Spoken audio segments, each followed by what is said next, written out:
이문열 작가의 우리들의 일그러진 영웅이라고 하는 짧은 소설, 단편 소설이 있습니다.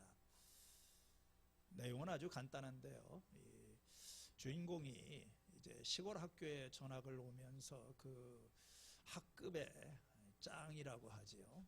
모든 이렇게 주도권을 가지고 있는 이 석대라고 하는 친구와 갈등을 겪으면서 성장해가는 이제 그런 이야기입니다.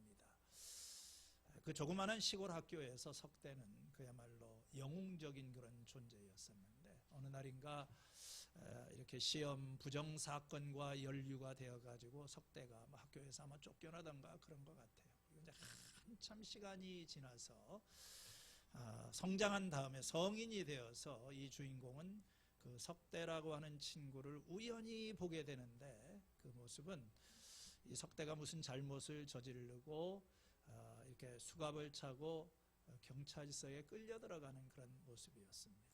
제목이 우리들의 일그러진 영웅.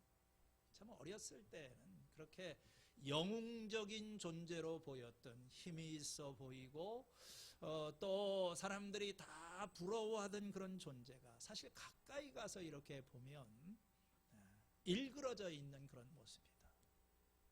저도 어렸을 때에 영웅전을 이렇게 읽으면서 나도 크면은 정치인, 케네디 대통령처럼 처칠처럼 돼봐야 되겠다 이런 생각을 했는데 커서 보니까 그분들의 삶에 이렇게 일그러져 있는 그런 모습들이 참 많은 것 같습니다. 이 사사기라고 하는 책은 구약의 대표적인 영웅들의 삶의 이야기를 소개하고 있습니다. 이 사사기에서 가장 잘 알려져 있는 그 인물이 바로 삼손이라고 하는 사람입니다. 주일학교를 다녀본 사람은 또 교회를 조금 다녀본 사람은 한두 번쯤은 다 알고 있는 이 삼손의 이야기. 이 삼손 이야기를 소재로 해서 수많은 작품들이 영화가 만들어지고 오페라가 만들어지고 또 무슨 뭐라고 할까요? 드라마 아니면 그 여러 그 그림 같은 것들이 수많은 예술품들이 만들어지게 됩니다. 왜냐하면 이 드라마적인 요소가 굉장히 강합니다. 이게 폭력, 로맨스, 섹스, 흥미 이런 이게 참 삼손의 삶이라고 하는 것이 아주 드라마적인 요소가 강하지요. 이 삼손이라고 하는 인물에 대한 평가는 다양합니다. 어떤 사람은 그를 이스라엘 민족을 블레셋의 압제에서 건져낸 믿음의 영웅 중에 하나로 이렇게 지켜 올립니다. 다른 사람들은 이 삼손이 여자들의 꽁문이나 쫓아다니다가 자기 자신과 민족의 운명을 망쳐버린 방탕한 지도자다 이렇게 생각을 합니다. 17세기 영국의 시인이었던 존 밀턴은 그의 작품 투사 삼손이라고 하는 그런 시에서 이 삼손이 눈이 먼 고통과 실패의 자리에서 일어나 이 거룩한 사명을 위해서 자기의 생명을 기꺼이 희생하고자 했던 비극적인 영웅으로 묘사를 하고 있습니다. 어떤 사람은 삼손이 예수님의 모형이 되는 인물이다 이렇게 보기도 합니다. 다시 말해서 삼손은 예수님처럼 하나님이 세우셨고 천사가 미리 그 탄생을 예고하였고 기적적인 방법으로 잉태가 되었고 자기 백성들에게 나중에 버림을 받고 이방 통치자들의 손에 넘겨졌다가 마지막 이 죽음을 통해서 어떤 구원을 이루게 된다 하는 이런 것들이 우리가 그냥 피상적으로 보면 예수님과 상당한 어떤 동질성이 있어 보입니다.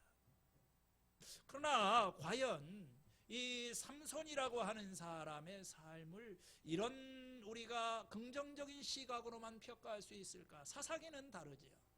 우리가 이 한 사람의 삶을 이해하기 위해서 사사기 전체의 맥락 속에서 이해를 할 필요가 있습니다. 지난주에 살펴본 기드온 이야기도 마찬가지였었죠. 사사기는 이 가나안 땅에 정착을 한 이스라엘 백성들의 점진적인 타락과 쇠퇴 과정을 보여주고 있습니다.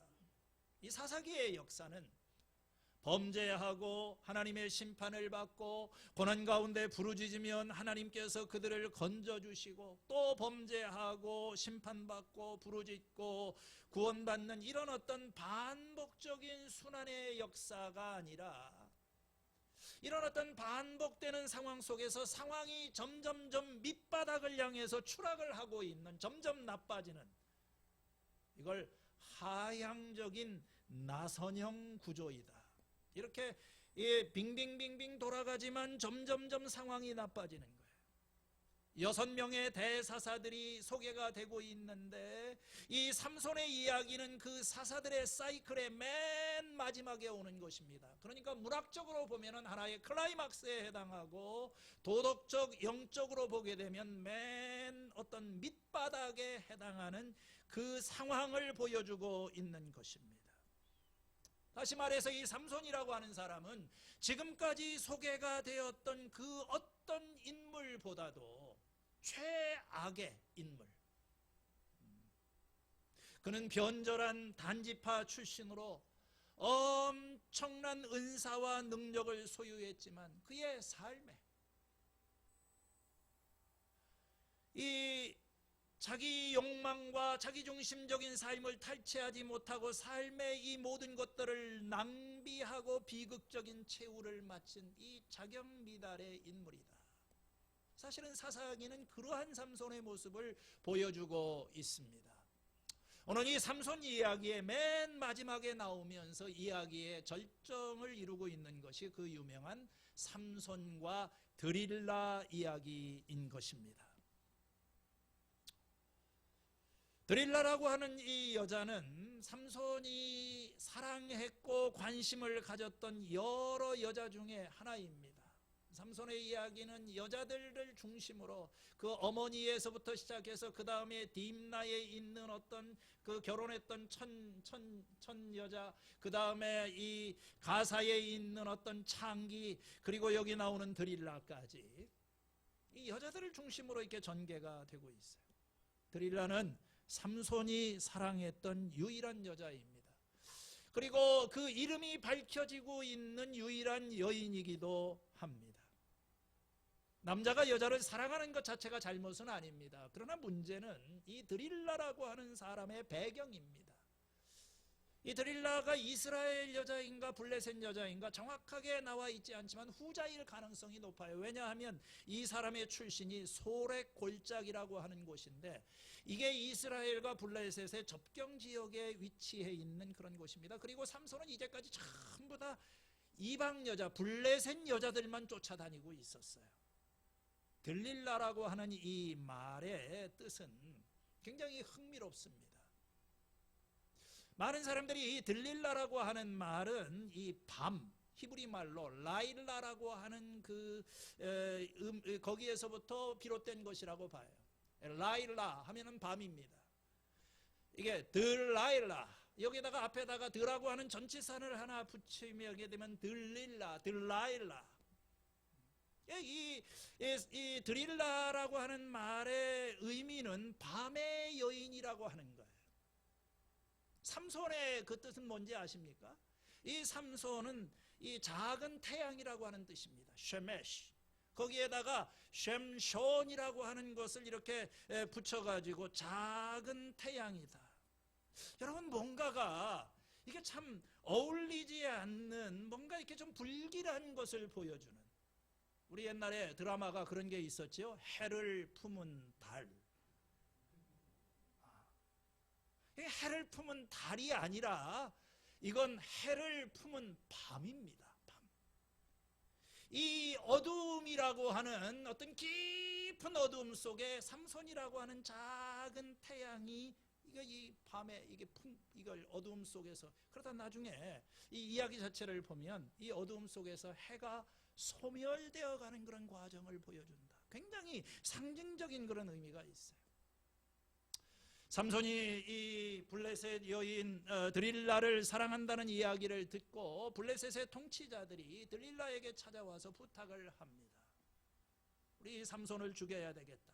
거액의 돈을 제시를 합니다. 1100세겔씩 5도시에서, 오늘날로 말하게 되면 이게 수십억에 해당하는 엄청난 돈을 주겠다고, 현금으로 주겠다고 그래요. 그 대신 이 삼손이 가지고 있는 그 엄청난 힘의 비밀이 무엇인지를 좀 알려달라. 우리가 보통 삼손이라고 하게 되면 힘이 장사니까 무슨 골리앗 정도의 크기에다가 뭐 헐크라고 하나요? 한번 좀 보여주시기를 바랍니다. 여기 이게 삼손에 대한 그림 이렇게 혹시 있으세요? 거기에 이 정도의 하여간 괴력을 가지고 있는. 근데 많은 사람들이 생각하기에 사실 이 삼손의 외모가 남다른 외모였을까? 그렇지 않을 가능성이 많다고 합니다. 왜냐하면 이렇게 키가 크고 뭐 이게 머슬맨이게 되면 그거 물어볼 필요도 없잖아요. 힘이 어디서 나오는지. 아니 근데 저 보통 사람 생겼는데 도대체 저 힘이 어디서 나오는지 그건 비밀이거든요. 그걸 좀 알려달라. 그렇게 해서 이제 이 드릴라가 4차례에 걸쳐서 삼손에게 징징징징 하면서 애교를 떨고 자기 뭐 그 당시 힘의 비결이 뭐야, 어떻게 해야지, 어떻게 하면 그 힘이 없어지는 거야, 뭐 이런 식으로 이야기를 합니다. 이게 삼손이 아주 그냥 아슬아슬하게 답을 이렇게 피해가고 밀당을 하게 되는 거지요. 뭐 마르지 아니한 푸른 칙 7으로 나를 묶으면 내가 꼼짝 못한다, 꽝이거든요. 그러니까 또 2번째 와서 질문을 하니까 이번에는 새로운 밧줄로 나를 결박하면 내가 꼼짝을 못한다, 그것도 아니에요. 3번째는 또 질문을 하니까 그럼 내 머리카락 7가닥을 이 날실에다가 섞어서 뭐 그걸로 밧줄로 묶으면 아니에요. 드디어 이 드릴라는 마지막으로 협박 전략을 사용합니다. 그게 오늘 우리가 읽은 15절 말씀이에요. 4번째로 이제 드릴라가 그에게 또 말하였다. 당신은 마음을 내게 털어놓지도 않으면서 어떻게 나를 사랑한다고 말할 수 있어요?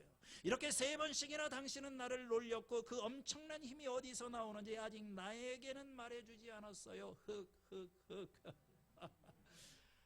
여러분, 이거 절대 속지 마시기를 바랍니다. 아니, 당신 마음속에 있는 비밀을 다 털어놓지 않으면 날 사랑하지 않는 거예요. 그것도 난 모르는 여자가. 근데 이 삼손의 문제는 여자한테 약하다는 거예요. 더군다나 이 들릴라가 17절에 26절에 보니까 같은 말로 날마다 끈질기게 졸라대니까 삼손의 마음이 괴로워서 죽을 지경이 됐어요. 10번 찍어서 안 넘어가는 나무가 없다. 그래서 마침내 실토를 하게 됩니다. 17절에 하는 수 없이 삼손은 그에게 속마음을 다 털어놓으면서 말하였다. 나는 원래 태생이 나시린으로 받쳐진 사람입니다. 난 태어나면서부터 면도칼을 대어본 적이 없어요. 여러분이 나시린 서약을 하게 되면 보통 구약의 나시린들은 한정적인 기간 동안만 나시립니다. 그 기간 동안에는 시체를 만져서는 안 되고 술을 마셔서는 안 되고 머리카락을 깎아서도 안 되는 이 3가지 금령이 있지 않습니까? 이 삼손은 어려서부터 나시린이었기 때문에 이 3가지를 평생 동안 적응을 하는 거예요. 그런데 삼손의 생애를 보면 삼손이 그걸 알고 있었어요. 자기가 그런 존재라. 그런데 삼손의 이 이야기를 보면 그 나시린의 삶을 살지를 않았어요. 짐승을 죽여서 이 사자의 시체에서 꿀을 나오는 것을 먹고 사람을 죽여서 뭐 시체, 이게 다 나시린 규례를 어기는 겁니다. 결혼을 하고 막 코가 삐뚤어지도록 술을 마시고 여자를 즐기고, 하나님께서 거기까지는 그냥 참아주셨던 것 같아요. 뭐 그거 좀 어기더라도 능력이 나타났거든요. 그런데 이 3번째, 이 삼손이 마지막으로 그나마 자기가 지키고 있었던 머리털을 깎는 것에 대해서 이제 이걸 어긴 거예요. 이거라고. 그래서 그 다음 이야기는 우리가 아는 대로 들릴라가 삼손을 자기 무릎에서 잠들게 한 다음에 사람을 불러서 머리털을 깎게 합니다. 그랬더니 정말 놀랍게도 삼손의 이 힘이 다 사라져. 이건 루벤스라고 하는 사람이 그린 유명한 그런 적이죠. 사실은 모든 학자들은 말을 합니다. 이 삼손의 힘의 비결은 머리카락은 아닙니다. 머리카락은 하나의 상징이에요. 그가 하나님과의 관계에 충실하다고 하는, 올바른 관계에 있다고 하는 상징입니다. 하나님 앞에 헌신한다는 상징이에요. 근데 이걸 잘라냈다고 하는 것은 하나님과의 관계가 끊어졌다. 그러면서 삼손은 다른 사람과 다를 바가 없는 약한 사람이 된 겁니다. 여러분, 이 삼손이 실패한 이유가 뭘까요? 왜 삼손이 무너졌을까요? 첫 번째는 약해서 그렇습니다. 사람들이 아무리 훌륭한 사람도 약점이 다 있어요. 빈틈이 없어 보이지만 이 사사들도 다 약점이 있습니다. 에웃이라고 하는 사람은 왼손잡이였었습니다. 드보라 같은 사람은 여자였었기 때문에 무력을 사용할 수가 없습니다.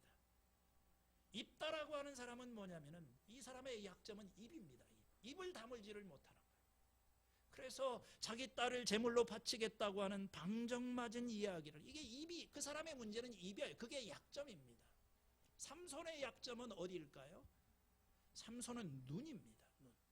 삼손의 모든 문제는 이 보는 것에서부터 시작이 돼요. 그래서 우리가 이 삼손 이야기를 읽어나가다가 반복이 되는 이 단어 중에 하나가 본다고 하는 그런 말입니다.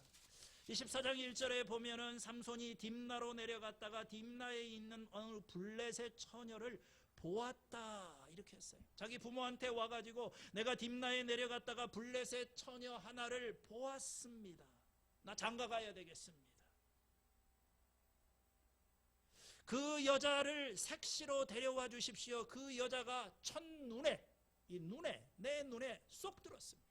삼손은 어떤 유형의 사람이냐면요, 일단 보이는 것은 뭐든지 실행을 해야지만 직성이 풀리는 사람입니다. 욕구가 생기면 반드시 그걸 충족해야 되는 사람. 눈으로 딱 끌리는 거. 이 보는 것이 이 삼손. 나중에 16장에 가사에 있는 창기를 만나게 될 때에도 가서 그 여자에게 가서 그를 보고 들어갔다고 그랬어요. 여러분, 여자들은 주로 시각의 지배를 받고 남자들은 이성의 지배를 받는다고 하는데, 여자들은 딱 보면은 안 살 수가 없잖아요. 하와도 딱 보니까 선악과가 보기에 먹음직도 하고, 이게 시각적인 이 눈이라고 하는 것이 죄가 들어오는 그런 적입니다. 근데 삼손이 그런 유형의 사람인 것입니다. 약했어요. 특히 여자에 약했어요. 그래서 벌써 이 처음에 딥나 여인을 만났을 때부터 거기서부터 자꾸 당신 비밀이 뭐냐 얘기를 하니까 수수께끼 비밀 얘기, 그때 한번 넘어갔었는데 지금 이 드릴라를 만나가지고 또 그런 실수를 반복하고 있는 거예요. 자신 없으면 도망가든지. 이 요셉이가 보디발의 집에서 있을 때 보디발의 부인이 와서 유혹을 하게 되니까 이 요셉은 어떻게 했습니까? 그냥 도망쳤잖아요. 삼손은 도망도 안 가고 그냥 거기서 뭔가 줄다리기를 하고 있는 겁니다. 그래서 이 삼손을 무너뜨린 두 번째 요인은 교만이라고 볼 수도 있어요. 이 과도한 자신감이지. 그는 그동안에 이게 자기가 가지고 있는 이 어떤 힘의 이것을 믿었어요. 그래가지고 이 15장에 보면은 이제 블레셋 유다 자기 동족들이 자기를 이 밧줄로 묶어서 블레셋 사람에게 이렇게 넘긴 적이 있었는데, 블레셋 사람들이 오니까 삼손에게 하나님의 영이 임하면서 이 밧줄을 그냥 끊어버렸어요. 삼손이 지금 들릴라하고 장난을 치고 있는 거야. 밧줄 갖다 나를 묶어봐라. 자신 있는 거거든요. 이 블레셋이라고 하는 동네를 그냥 수시로 드나드는 것입니다. 이 이스라엘 사람들이 여자들 만나 가서 또 거기에서 가사에서 그 블레셋 여자와 잠을 자기도 하고 자신이 있었던 것 같아요. 내가 다 누가 나를 넘어뜨리지는 못한다. 내가 다 컨트롤할 수 있다. 그래서 어떤 사람은 이 삼손이 이렇게 블레셋을 수시로 드나들면서 블레셋 여자들을 상대했던 것은 이게 블레셋을 칠 구실을 잡기 위해서 자기 민족을 어떤 구원할 수 있는 기회를 엿보고 있다. 이렇게 너무 긍정적으로 묘사를 하는데 사실 그거 아니죠. 결과적으로 어떻게 됐냐면 삼손은 여기서 무너지는 겁니다. 위험한 불장난을 계속하고 있는 거예요. 잠언서 6장에 나오는 대로 불을 가슴에 안고 다니면 옷이 타지 않을 수 있겠느냐, 숯불 위로 걸어 다니는 사람의 발이 성할 수 있겠느냐. 가지 말아야 되지. 위험한 그 자리.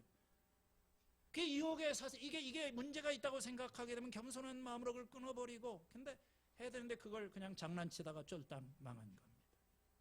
여러분, 오늘 이 본문에 나타난 이 삼손의 모습, 이 사람은 한마디로 눈이 멀어 있는 존재입니다. 두 눈을 뜨고 이 세상을 살고 있지만 멀쩡한 두 눈으로 사람들을 바라보고 사물을 바라보지만 사실은 눈이 멀어 있는 그런 존재예요. 욕망의 눈이 멀어 있습니다. 여자한테 눈이 멀어 있는 거예요. 자기의 욕구와 자기의 어떤 소견과 자기의 생각 이외에는 아무것도 보이지 않는 그런 사람. 이 삼손의 눈은 드릴라에게 고정이 돼 있었어요. 거기에 그냥 빠져버렸습니다. 드릴라가 뭐라고 그랬어요? 밤의 여인이라고 하지 않았습니까? 아니, 태양이, 작은 태양인 삼손이 빛을 바라보고 빛으로부터 에너지를 얻어야 되는데 이 빛을 바라봐야 될 삼손이 어둠의 치마폭에 그냥 푹 빠져 있는 거예요. 계속 자나깨나 들릴라 생각을 하고 그 어두움의 시선을 고정하고. 여러분, 이 바다에 가게 되면 심해어라고 하는 것이 있습니다.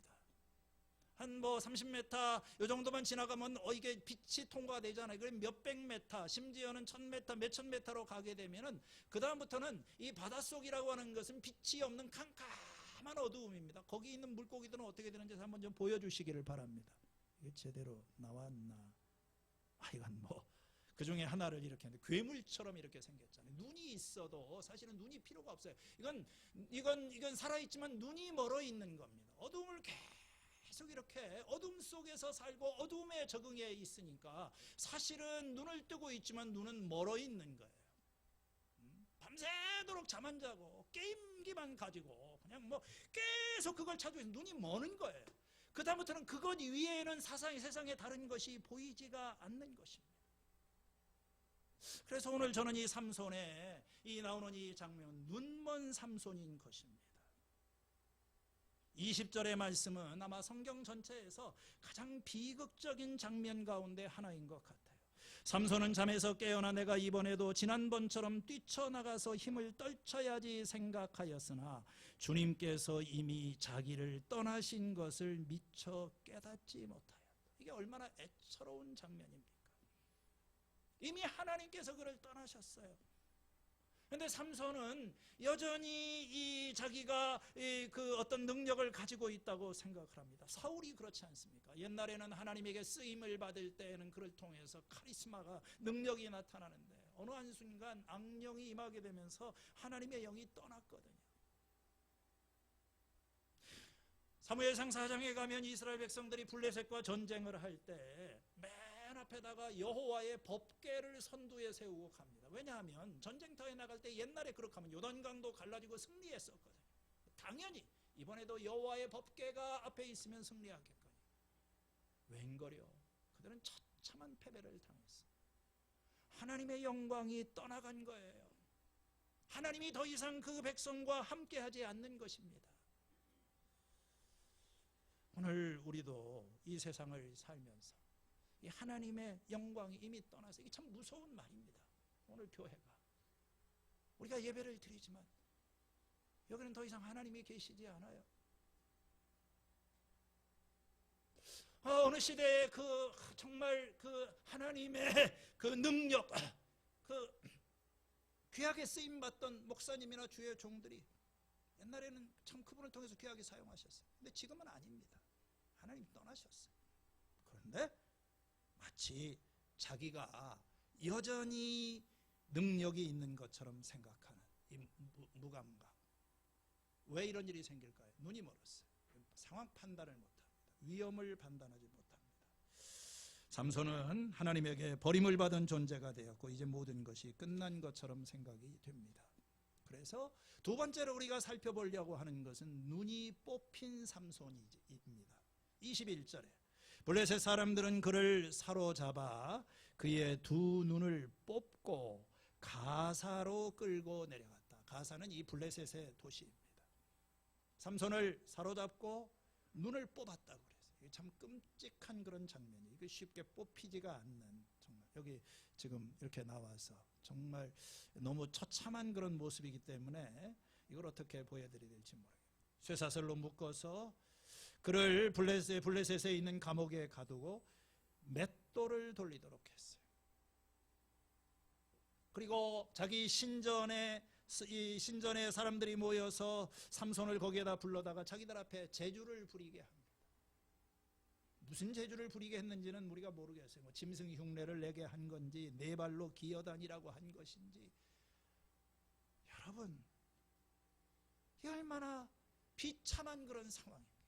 그 이스라엘 민족의 영웅이었던 그 인물, 인류 역사상에서 누구도 이렇게 같이 비길 수 없는 그런 엄청난 능력을 가지고 있는 이 사람, 그 당나귀뼈 하나로 1000명의 블레셋 사람들을 물리쳤던 이 사람, 하룻밤 사이에 모든 게 변했어요. 멀쩡한 눈을 가지고 다니던 사람이 이제는 눈이 뽑혀서 앞을 볼 수가 없습니다. 자유롭게 자기 원하는 삶을 살아가던 사람이 이제는 포로가 되어서 운신을 할 수가 없어요. 사람들의 존경을 받던 입장에서 이제는 사람들의 수치와 조롱거리로 변했어요. 여러분, 이 삼손의 이야기는 사실 이스라엘 민족의 그런 현실과 상황을 그대로 보여주는 이야기입니다. 이게 삼손은 하나의 상징적인 그런 존재인 거예요. 이스라엘과 삼손이 공통점이 있어요. 삼손은 이스라엘 백성들처럼 하나님의 뜻에 의해서 기적적으로 탄생한 사람입니다. 선택받았었어요. 삼손은 이스라엘처럼 하나님에 의해서 구별된 삶을 살아라 소명을 받았습니다. 삼손은 이스라엘처럼 이 성숙하지 못한 인격을 가지고 자꾸 죄의 길로 갔습니다.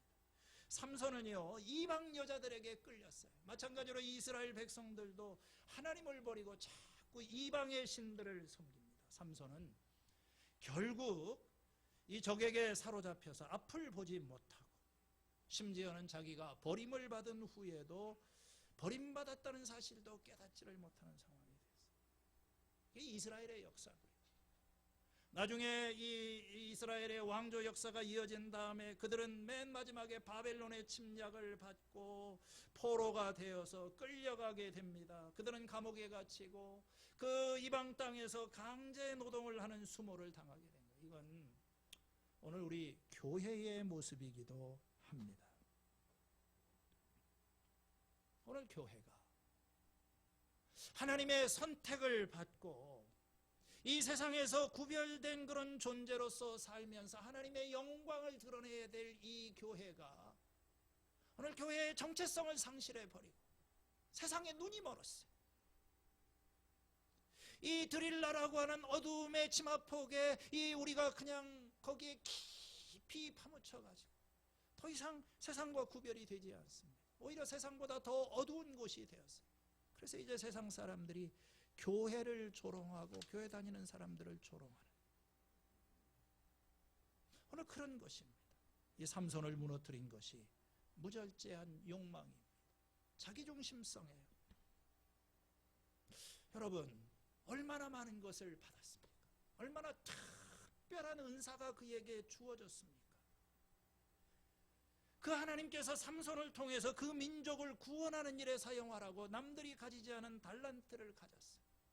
그런데 삼손 이야기의 처음부터 마지막까지 그는 이스라엘을 구원하는 일에는 관심이 없었어요. 그의 유일한 관심사는 여자들 꽁무니 따라다니는 것입니다.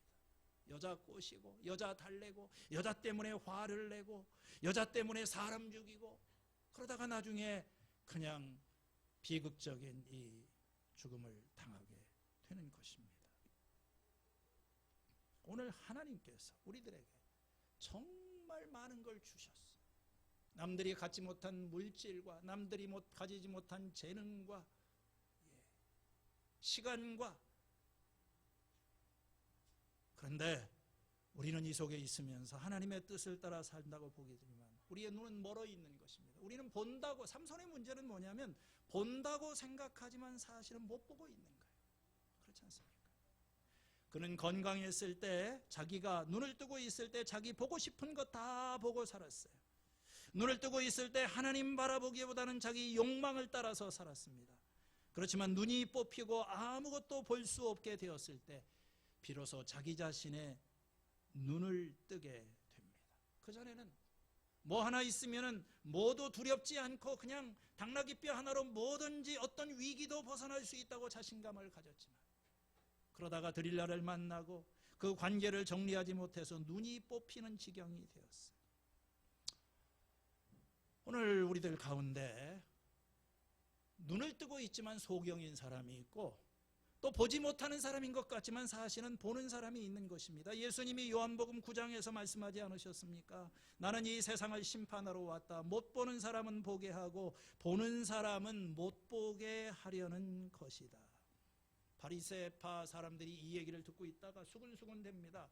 아니, 그렇다면 우리가 눈먼 사람이라는 말이냐? 예수님께서 대답하셨어요. 너희가 눈이 먼 사람들이라면 도리어 죄가 없을 것이다. 그러나 너희가 지금 본다고 하니 너희 죄가 그대로 남아있다.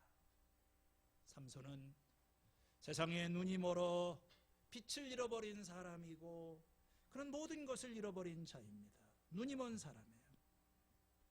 땅을 치고 후회해도, 아니 그나마 눈이 멀었을 때는 어떻게 해볼만, 이제 눈이 뽑힌 상태에서 뭘 할 수 있을까? 이 상황에서 우리는 질문을 하지 않을 수 없습니다.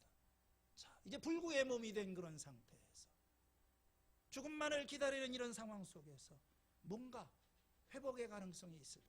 이 질문을 가지고 우리가 22절의 말씀을 같이 한번 읽어보시겠습니다. 자, 22절 한번 보여주세요. 네, 시작. 그러나 깎였던 그의 머리털이 다시 자라기 시작합니다.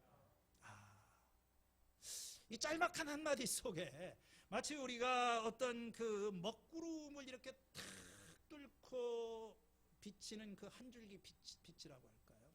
우리가 여기에서 뭔가 어떤 이 한마디가 기대감을 좀 불러일으키는 것 같아요. 삼손의 일생이 이렇게 끝나지는 않을 것이고 뭔가 새로운 일이 시작이 될 수 있을 것이라고 하는 그런 기대감을 우리에게 줍니다. 물론 머리카락이 자란다는 것 자체가 삼손의 힘이 회복이 된다는 그런 것은 아닙니다. 그렇지만 뭔가 이 머리카락이 자라고 있다, 희망을 주는 말이에요. 여러분, 머리카락은 다시 자라게 되어 있습니다. 머리카락은 다시 자란다. 할렐루야. 믿습니까? 안 믿어도 머리카락은 자라게 돼 있어요. 잘라보세요. 머리가 길다고 한 달이면 또 자랍니다. 가야 돼. 제가 요즘에 아침마다 이번 주간에는 계속 밥 먹고 난 다음에 1시간씩 요 호수공원을 이렇게 도는데, 그 전주만 하더라도 날씨가 너무 춥고 늘 영하의 기온을 이렇게 하면서 아우 막 겨울이 지겹기도 하고, 도대체 겨울이 언제 끝나나, 추위가 안 갈 것 같아요. 근데 제가 이번 주에 날씨가 좀 풀린 호수공원을 이렇게 돌으면서 봄이 오는구나. 봄이 오는구나. 다시 오는구나. 인생의 계절도 마찬가지. 끝난 것 같지요? 기회가 다 사라진 것 같지요? 재기가 불가능한 것처럼 보이죠? 저는 믿습니다. 기회는 다시 옵니다. 우리가 지금 이렇게 힘든 시기를 버티면서 보내가고 있지만 하나님이 일하시는 그 때가 다시 올 거예요.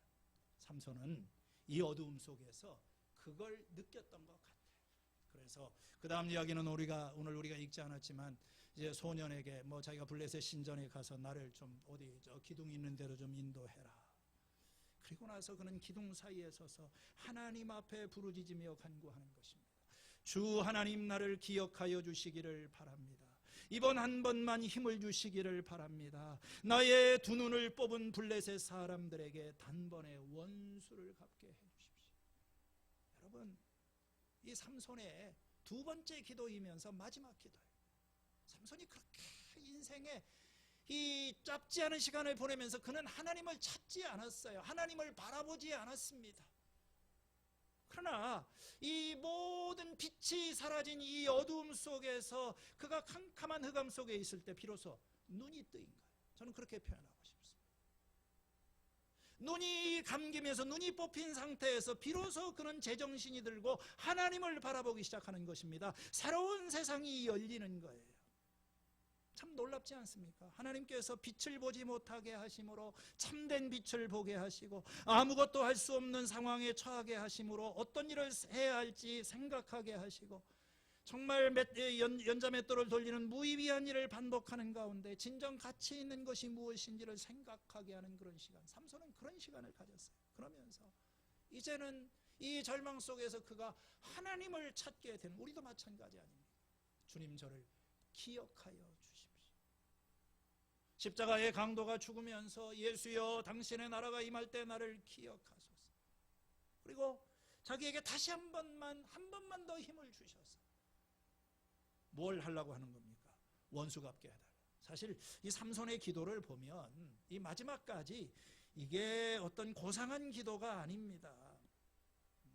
삼손의 유일한 목적은 뭐냐면 이 힘을 주셔서 원수 갚게 해달라고, 보복하게 해달라고. 그러니까 아직도 삼손의 마음속에는 이 보복심이 있어요. 굉장히 자기중심적인 그런 거죠. 근데 놀라운 것은 하나님께서 이런 기도에도 응답을 하신다는 것입니다. 삼손의 기도를 들어주셨어요. 그래서 이 삼손을 통해서 그가 나는 블레셋 사람과 함께 죽기를 원한다 이렇게 소리를 치고 마지막 힘을 다했을 때 성전 기둥이 무너지면서 거기에 있는 이 3,000명의 사람들이 죽임을 당했다.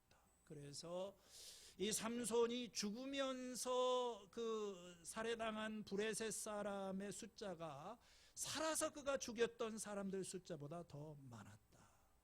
이렇게 이야기를 합니다. 참 어떻게 보면 이게 감사한 일이기도 하고 비극적인 일이기도 하죠. 이게 달콤 씁쓸한 겁니다.